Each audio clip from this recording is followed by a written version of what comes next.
They say you never really know someone until you see them at their worst. I thought I knew my wife. Thought I understood the woman I'd loved for 5 years, supported through every dream, encouraged to chase her corporate ambitions.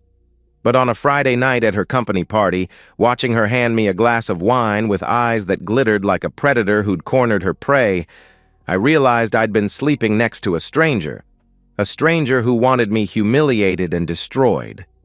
My name is Derek Mason, and I used to believe in honest work and honest love. 5 years ago, I thought I'd found both. Every morning at 5 a.m., I wrap my tools in worn leather and head to whatever construction site needs an electrician who gives a damn. My crew knows I'm the guy who stays late to fix someone else's mistake, who buys lunch for apprentices, who never cuts corners. These hands are calloused from 20 years of real work, and I've always been proud of that. I married Vanessa Clark when she was 27 and I was 29. Small ceremony in her parents' backyard. Nothing fancy, just honest. She was working part-time at some boutique, dreaming of bigger things but content to wait. I made enough to support us both, and for 4 years, that's exactly what we did. Those were good years. Vanessa managed our modest 2-bedroom house, talked about maybe having kids someday. We were happy, or at least I thought we were simple dinners where she'd ask about my day and actually listen. Weekend hikes through the state park, movie nights on the couch with her head on my shoulder. Nothing fancy, but real. Then everything changed. A year ago, Vanessa got an offer from Apex Solutions, some prestigious downtown marketing firm. Big salary, corporate perks, a chance to prove herself in the business world. When she showed me the offer letter, her eyes lit up like Christmas morning. "Go for it," I said, kissing her forehead. "I'm proud of you." God, I was such a fool. The first month was exciting. Vanessa bought new clothes, sleek blazers that cost more than I make in a day, pencil skirts, heels that clicked on our hardwood floors like a countdown timer. She talked endlessly about her boss, Richard, her co-workers, the office culture. I listened, nodded, smiled. I was genuinely happy for her. But by the 3rd month, something shifted. The comments started small, little cuts that stung but didn't seem worth fighting over. "You're wearing those boots again? They're filthy," she said one evening as I walked through the door. "Can you shower before you touch me? You smell like work," she complained another night when I tried to kiss her hello. I laughed it off at first. She's stressed. New environment. It'll pass. It didn't pass. It got worse. Vanessa stopped asking about my day. She'd come home, pour wine, expensive wine now, not the cheap stuff we used to share, and scroll her phone while barely acknowledging I existed.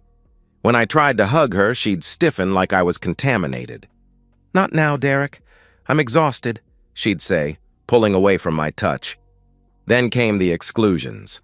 Company happy hours, team dinners, office parties, events I'd never even known existed until she started not inviting me to them. "You wouldn't fit in," she said once, her voice flat as concrete. "These are corporate people.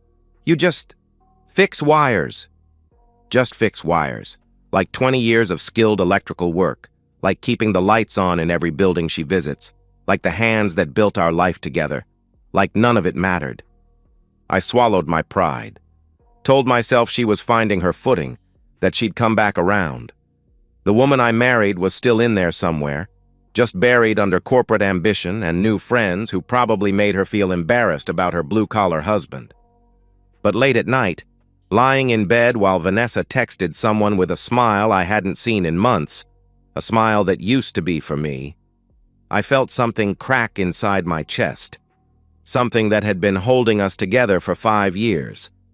She was slipping away, and I didn't know how to stop it. What I didn't know yet was that she'd already decided to throw me away entirely. She'd just been waiting for the right moment to do it. That moment came wrapped in an invitation that should have been a peace offering but felt more like a trap. When Vanessa smiled at me that Tuesday evening and asked me to her office party, the first time she'd invited me anywhere in 9 months, every instinct I'd learned on construction sites started screaming danger, and I should have listened. Tuesday evening, I'm sitting on our couch reviewing blueprints for tomorrow's job when Vanessa comes home with energy I haven't seen in months. She's practically glowing, setting down her designer handbag with theatrical care. "Derek, guess what?" Her voice is sing-song sweet, like she's talking to a child. I look up from the electrical schematics. "What? There's an office party this Friday. Annual celebration thing. Rooftop venue, open bar, the whole 9 yards," she announced with unusual enthusiasm. She pauses, and her smile gets wider. "I want you to come." The blueprints slip from my hands. For 9 months straight, she's excluded me from every company event, every happy hour, every dinner, every celebration. I wasn't good enough, wasn't corporate enough, wouldn't fit in with her new world. Now suddenly I'm invited? Really? "You never invite me to those?" I said carefully. "I know," she replied, crossing the room to sit beside me closer than she's sat in months. Her perfume is different now, expensive, foreign. "I've been thinking. I should include you more. You're my husband. You should meet my colleagues, see where I work." Her hand touched my arm, and I almost flinched. When was the last time she touched me without me initiating it? "I'm sorry I've been distant," she continued with practiced sincerity. "I want to fix that." I study her face, the face I've been staring at for 5 years. She's saying all the right words, but something's wrong. Her smile is too wide, like she's performing instead of feeling. Her voice has that rehearsed quality she gets when she's lying about small things. Where she went for lunch, how much those shoes cost, why she was late coming home. But this isn't small. This is big, and every alarm bell in my head is ringing. "All right," I answered cautiously. "I'd love to." "Great!" she exclaimed, standing too quickly, like she can't wait to get away from me now that she's delivered her lines. "It's business casual." Dress nice. Business casual. I don't even own business casual. I own work clothes and church clothes, nothing in between. Over the next 3 days, I watch Vanessa like a hawk watches prey. She's on her phone constantly, texting someone and smiling at the screen with that expression I used to think was for me. When I walk into the room, she locks it immediately, always with some excuse about work confidentiality. At night, she turns away from me in bed, her body a wall between us and whatever secret she's carrying. Thursday evening, I mention the party casually while she's typing on her laptop. "Should I bring anything Friday? Wine or something?" "Just yourself," she replied without looking up. Then, almost like an afterthought, "Oh, and maybe don't drink too much. I want you to make a good impression." "Don't drink too much." I set down my beer and stare at her. Why would she say that? In 5 years of marriage, she's never once seen me have too much to drink. I'm the guy who nurses one beer while watching the game, who drives home from every barbecue stone sober. She knows this about me. So why is she worried about my drinking at this party? Friday arrives like a sentencing. I put on my best shirt, navy blue, pressed, clean dark jeans, and my polished work boots. They're still work boots, just cleaner. I catch my reflection in the mirror and see exactly what I am. A working man trying to fit into a world that doesn't want him. Vanessa emerges from the bedroom looking like she belongs in a magazine. Sleek black dress, makeup flawless, hair styled to perfection. She looks at me, and for just a split second, I see something in her eyes that makes my blood run cold. Not love, not pride, something calculating, like she's looking at a problem she's about to solve. "Ready?" she asked with false brightness. "Ready," I answered. In the car, Vanessa chatters about who'll be there, what the venue looks like, how impressed everyone will be. I barely listen. I'm too busy running scenarios in my head, trying to figure out what's wrong with this picture. Something is wrong. Every instinct I've honed on construction sites, where one wrong move can kill you, is screaming danger. When we pull into the parking garage of Apex Solutions and ride the elevator to the rooftop, Vanessa adjusts her dress, checks her reflection in the polished doors. I watch her carefully. "You seem excited," I observed. "I am," she replied, glancing at me with that too wide smile returning. Tonight's going to be memorable. The elevator doors open. Music drifts through the air, soft jazz, laughter, the clink of expensive glasses. I step onto the rooftop and immediately know I don't belong here. But I also know I'm exactly where I need to be. Because when Vanessa hands me that glass of wine 20 minutes later, watching me like a scientist watches a lab rat, I realize tonight isn't about inclusion. It's about execution. And I'm supposed to be the victim. The rooftop venue screams money. String lights crisscrossing overhead like stars, a full bar with professional bartenders, clusters of people in suits that cost more than I make in a month. They're discussing market trends and quarterly projections like they're speaking a foreign language. Every eye lands on me when Vanessa leads me through the crowd, judging my jeans, my boots, my working man hands that look out of place, holding anything more delicate than a power drill. "This is my husband, Derek," she announces to each group, and the way she says it makes my name sound like an apology. "He's an electrician." The words hang in the air like smoke.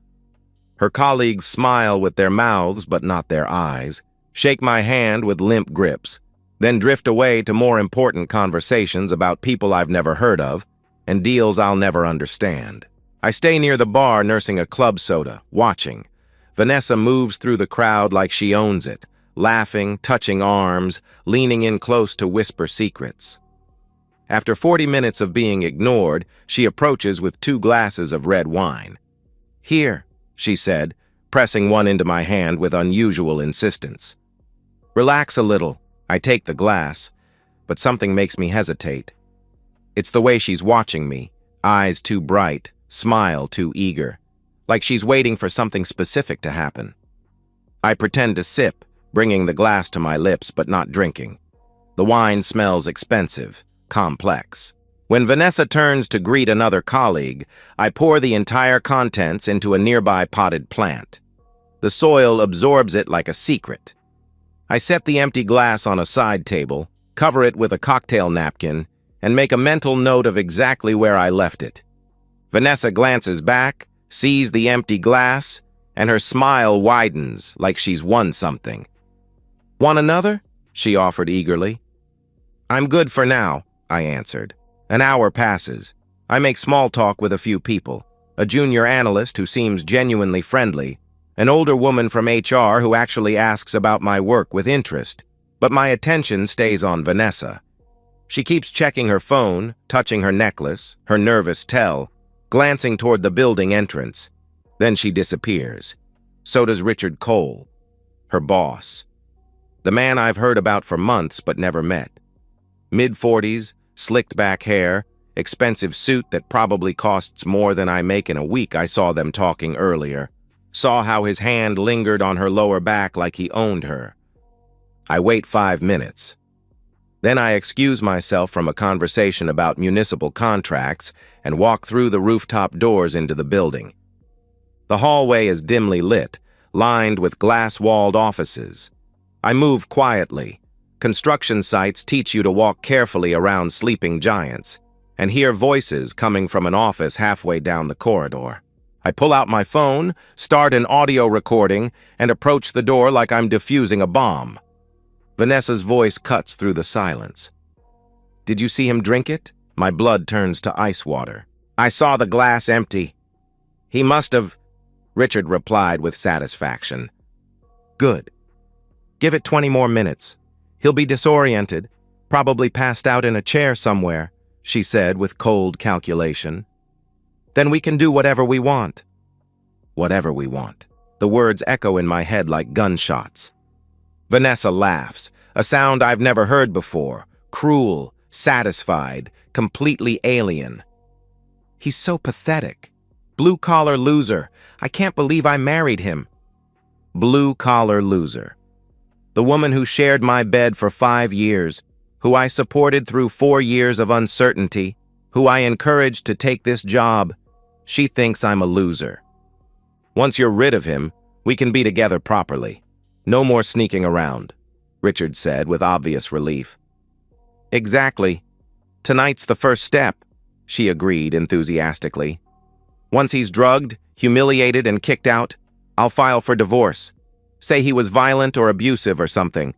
No one will believe him over me. And I'll back you up.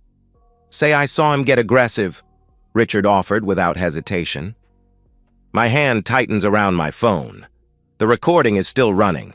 Every word, every laugh, every detail of their conspiracy to destroy me. It's all captured in digital clarity. I could kick down this door right now, could drag Richard through the glass wall and beat him unconscious, could scream at Vanessa until she breaks. But I don't. Instead, I step back into the shadows and think. Construction work teaches you patience. Measure twice, cut once, rush a job, and someone gets hurt. Usually you. I back away quietly, return to the party, and retrieve the wine glass I hid. I wrap it carefully in cocktail napkins, slip it into my jacket pocket like evidence from a crime scene. Then I walk to the bar, order a ginger ale, and wait. 20 minutes later, Vanessa and Richard return separately. Vanessa scans the crowd, spots me sitting in a chair near the railing, and approaches with fake concern painted on her face. "Derek, you okay? You look tired," she said with practiced worry. I look up at her. This woman who promised to love and honor me, who just plotted to drug and destroy me, and smile. "I'm fine. Just taking in the view," I answered calmly. Her eyes narrow. Confusion flickers across her features like a glitch. "Are you sure? You haven't had too much to drink?" "Just the one glass you gave me," I replied, standing and stretching like I'm completely relaxed. "Actually, I'm feeling great. Ready to head home?" Vanessa's mask slips for half a second. Shock, suspicion, then forced recovery. "Already? We just got here. I'm tired. Long week," I explained, looking her directly in the eyes. "You stay. Enjoy the party. I'll catch an Uber." "Derek?" she started to protest. "It's fine, Vanessa," I interrupted, leaning in to kiss her cheek. She flinches like I've burned her, and whispered, "Have fun." I walk away, leaving her standing frozen in the crowd, probably wondering why her perfect plan just went sideways. Because the best revenge isn't hot. It's cold, calculated, and permanent. And I just recorded their confession. I don't go home. Instead, I drive straight to Margaret Sinclair's law office, the attorney who saved my sister's life during her divorce 3 years ago. It's 10 p.m., but Margaret works late, and when I call from her parking lot, she tells me to come up. Margaret is in her 50s, sharp-eyed, with a reputation for being absolutely ruthless in court. She listens to my recording twice, her expression hardening like concrete with each replay. "This is attempted drugging, conspiracy to commit assault, planning false accusations," she said slowly, setting down her glasses. "If that wine tests positive for anything, they're looking at felony charges." I pull the wrapped wine glass from my jacket. "Can you get this tested? I have contacts at a private lab. Results in 48 hours, she confirmed efficiently. She paused, studying my face. "Derek, we need to move fast. She's planning to file for divorce and make accusations. We file first with evidence and cut her off at the knees." "Do it," I said without hesitation. Margaret opens her laptop, fingers flying across keys. "I'll draft emergency divorce papers tonight. Adultery, conspiracy, emotional abuse. I'll also contact the police. This recording constitutes criminal conspiracy." "What about security footage? The venue should have cameras showing her handing me the glass," I suggested. "We'll subpoena everything," she agreed. Margaret looked up from her screen. "Derek, are you absolutely sure you want to go this far? Once we start, there's no going back." I think of Vanessa's laugh, blue-collar loser. I think of 5 years of marriage, 4 years of supporting her dreams, 9 months of watching her transform into someone who wanted me drugged and destroyed. "I'm sure," I answered firmly. "Then let's bury them," she replied with grim satisfaction. I leave Margaret's office at midnight with a plan. First stop, home. I call a 24-hour locksmith who meets me at 1 a.m. Every lock gets changed, Front door, back door, garage, gate. I hand over cash, thank him, and lock myself inside the house that's finally just mine. Then I start packing Vanessa's things. Not carefully, just efficiently. Clothes into trash bags, shoes, makeup, jewelry, her laptop, personal documents. Everything that belongs to her goes into bags and gets stacked by the front gate like garbage waiting for pickup. My phone buzzes. "Where are you?" I ignore it. Another text arrives minutes later. "Derek, are you home?" I put the phone on silent and keep packing. At 2 a.m., I hear her car pull up. Vanessa's voice outside, muffled by the door. "Derek, open up!" she shouted. I sit on the couch, drinking water, listening to her desperation like a radio show I can't turn off. "Derek, we need to talk. What's going on?" she demanded through the door. Silence. She pounds on the wood. "Derek, please, I know you're in there. Just talk to me." After 30 minutes, her voice changes tactics.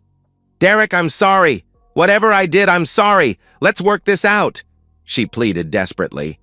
I almost laugh. She still thinks I don't know, still believes this is about the cold shoulder, the insults, the gradual erosion of respect.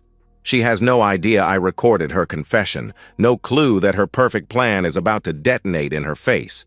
At 3 a.m., Vanessa finally gives up. I watch through the curtains as she loads the trash bags into her car, crying, mascara running down her cheeks. She tries her key one last time. It doesn't work, then drives away into the darkness. I lock the door, go to bed, and sleep better than I have in months. Saturday morning, Margaret calls with updates. "Lab is processing the wine glass. Police want to meet Monday morning. And Derek, I'm filing the divorce papers today. She'll be served this weekend." "Good," I replied. "One more thing. I contacted Apex Solutions legal department. Sent them a copy of the recording. If Richard Cole wants to keep his job, he'll need divine intervention," she added with dark humor. Sunday afternoon, my phone explodes with calls and texts from Vanessa. She's been served. She knows the game has changed.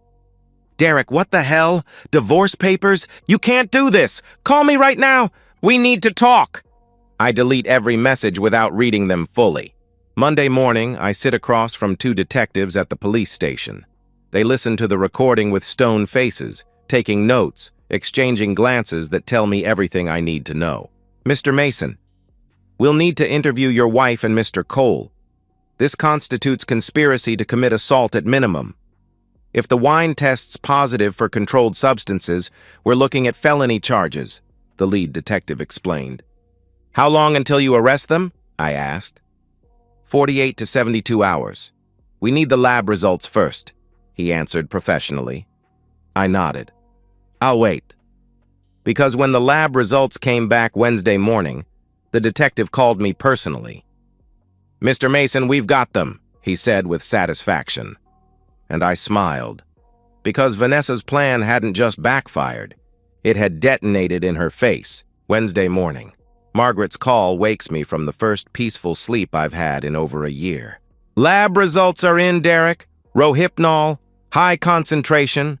That wine glass had enough sedative to knock out a horse," she reported. I close my eyes, feeling something cold settle in my stomach. Rohypnol, the date rape drug. If I'd actually drunk that wine, I would have been unconscious within 20 minutes, completely vulnerable, defenseless. Whatever Vanessa and Richard had planned after that. I don't want to think about it. But I know it wasn't just humiliation. You don't drug someone with roofies to embarrass them at a party. "Police are moving now," Margaret continued. "Arrest warrants for both of them. Conspiracy to commit assault, attempted drugging, intent to cause harm. They're looking at felony convictions." "When?" I asked. "Today," she answered with grim satisfaction. I don't feel triumphant. I feel hollow. 5 years of marriage, destroyed because my wife decided I wasn't good enough for her new corporate world, because she wanted a slick boyfriend in an expensive suit and needed her blue-collar husband eliminated permanently. At 2 p.m., my phone buzzes with a news alert. Apex Solutions. Executive arrested in alleged drugging plot. Richard Cole's mugshot stares back at me. No longer slicked and confident, but haggard, shocked, like someone just told him his life was over. The article mentions an incident at a company event and allegations involving employee's spouse. Apex Solutions released a statement. We are cooperating fully with law enforcement. Mr. Cole has been placed on administrative leave pending investigation. An hour later, another alert. Marketing coordinator charged alongside boss in drugging conspiracy. Vanessa's mugshot. Makeup smeared, eyes red and furious, expression caught between rage and terror. The article describes me as the intended victim and details the evidence, the recording, the wine glass, security footage from the party showing Vanessa handing me the drink. I set down my phone. It's done. Over the next 2 weeks, the story explodes across local news. Corporate crime blogs dissect it. Social media picks it up. Apex Solutions fires. Richard immediately after his arrest becomes public. Vanessa gets terminated for conduct unbecoming of company standards. Margaret keeps me updated on the legal proceedings. They're both out on bail, $50,000 each. But the evidence is overwhelming. Their lawyers are advising plea deals. What kind of deals? I asked. Reduced charges, conspiracy and reckless endangerment instead of the felonies, suspended sentences, probation, permanent criminal records, she explained matter-of-factly. No jail time? Margaret's voice softened. Probably minimal time served. But Derek, they're destroyed. Criminal records mean no corporate jobs, no professional licenses, no clean background checks. Vanessa will never work in marketing again. Richard's career is over. I consider this. It's not the punishment I imagined, but it's permanent. And permanent is what matters. Vanessa tries reaching me constantly. Calls, texts, emails. Her messages shift from anger to desperation to pathetic bargaining. Derek, please, let me explain. It wasn't supposed to happen like this. I was confused. Richard manipulated me. Please don't do this. We can work it out. I block her number. Richard sends one email, short and bitter. You ruined my life over a misunderstanding. I delete it without responding. A misunderstanding. Like accidentally drugging your wife's husband is some kind of paperwork error. 6 weeks after the arrests, Vanessa and Richard plead guilty. The judge sentences them to 2 years suspended, 3 years probation, mandatory counseling, and permanent criminal records.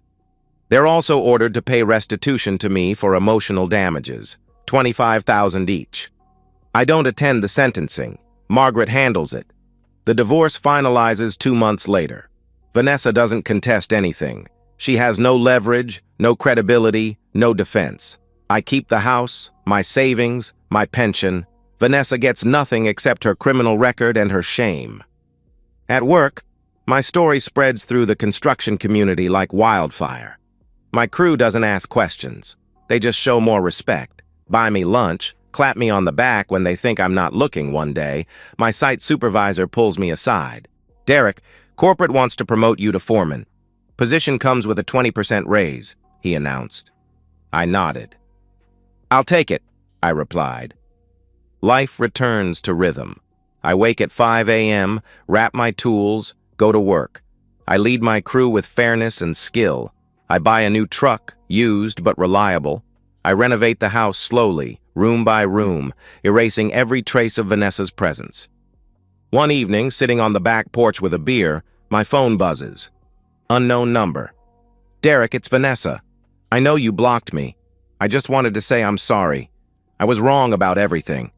Can we talk? Please? I read it twice. Then I delete it, block the number, and finish my beer. The sun sets over my backyard, painting the sky orange and purple.